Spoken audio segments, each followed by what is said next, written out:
শহরে গভীর রাত, রাস্তা ফাঁকা, শুধু বাতির নিচে হালকা কুয়াশা। এই সময় রফিক শহরের সবচেয়ে কুখ্যাত চোর, চুপিসারে ধনী ব্যবসায়ী রহিম সাহেবের বাড়িতে ঢুকে পড়ে। তালা ভাঙতে তার সময় লাগে মাত্র 2 মিনিট। আলমারি খুলে সে ব্যাগে ভরে ফেলল গয়নাঘাটি, ডলার আর মোটা টাকা। হঠাৎ ঘেউ ঘেউ ঘেউ বাড়ির পাহারাদার কুকুর বাঘা চিৎকার শুরু করল। রফিক আর দেরি না করে পিছনের দরজা দিয়ে পালাতে লাগলো। কিন্তু খবর পৌঁছে গেল ইন্সপেক্টর কামালের কাছে। কামাল থানায় বসে চা খাচ্ছিলেন, শুনে বললেন, আজ রফিককে ধরতেই হবে।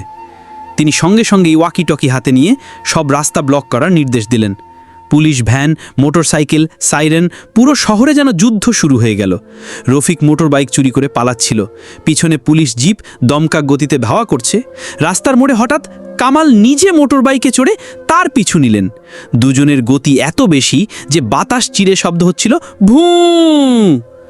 একটা সরু গলিতে ঢুকে রফিক ভেবেছিল পুলিশ হারিয়ে ফেলেছে, কিন্তু কামাল তার শর্টকাট রাস্তা জানতেন।